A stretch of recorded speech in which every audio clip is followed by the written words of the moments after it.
ಮತ್ತು ನಮ್ಮ ಕೇಂದ್ರ ಸರ್ಕಾರ ನರೇಂದ್ರ ಮೋದಿಜಿಯವರ ನೇತೃತ್ವದ ಭಾರತೀಯ ಜನತಾ ಪಾರ್ಟಿ ಸರ್ಕಾರ ಈ ದೇಶದ ರೈತರನ್ನು ಭಯೋತ್ಪಾದಕರು ಪಟ್ಟಿಗೆ ಸೇರಿಸಿದ್ದಾರೆ ಅನ್ನೋ ಆರೋಪವನ್ನು ಕೂಡ ನಿನ್ನೆ ರಾಹುಲ್ ಗಾಂಧಿ ಅವರು ಮಾಡಿದ್ದಾರೆ. ಈ ರೀತಿ ರಾಹುಲ್ ಗಾಂಧಿ ಅವರು ವಿರೋಧ ಪಕ್ಷದ ನಾಯಕನಾಗಿ ಮನಸ್ಸಿಗೆ ಇಚ್ಛೆ ಬಂದಂತೆ ಮಾತನಾಡಿದಾಗ ನಾನು ಅದಕ್ಕೂ ಕೂಡ ನೀವೇನು ಆರೋಪವನ್ನು ಮಾಡ್ತಿದ್ದೀರಿ ಅದ್ರ ಬಗ್ಗೆ ಪುರಾವೆ ಕೊಡಿ ಅಂತ ಹೇಳಿದಾಗ ನನ್ನ ರಾಹುಲ್ ಗಾಂಧಿ ಅವರು ಬಾಯಿ ಮುಚ್ಕೊಂಡು ಕೂತಿದ್ದು ಕೂಡ ತಾವು ಗಮನಿಸಿದ್ದೀರಿ. ಮತ್ತು ಸ್ಪೀಕರ್ ಹುದ್ದೆಗೆ ಅವಮಾನ ಮಾಡ್ತಕ್ಕಂಥದ್ದು, ಎಲ್ಲೋ ಒಂದು ಕಡೆ ವಿರೋಧ ಪಕ್ಷದ ಸ್ಥಾನವನ್ನು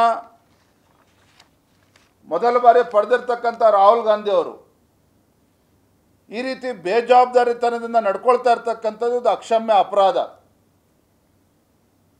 ಸ್ಪೀಕರ್ ಸ್ಥಾನಕ್ಕೆ ಅವಮಾನ ಮಾಡ್ತಕ್ಕಂಥದ್ದು,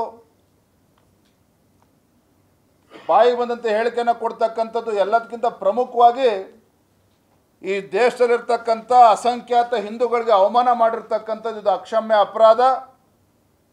ತತ್ಕ್ಷಣ ರಾಹುಲ್ ಗಾಂಧಿ ಅವರು ದೇಶದ ಜನತೆಗೆ ಕ್ಷಮೆಯನ್ನು ಕೇಳಬೇಕು ಅಂಥೇಳಿ ಮತ್ತು ಜವಾಬ್ದಾರಿಯುತ ನಡ್ಕೋಬೇಕು ವಿರೋಧ ಪಕ್ಷದ ನಾಯಕರಾಗಿ.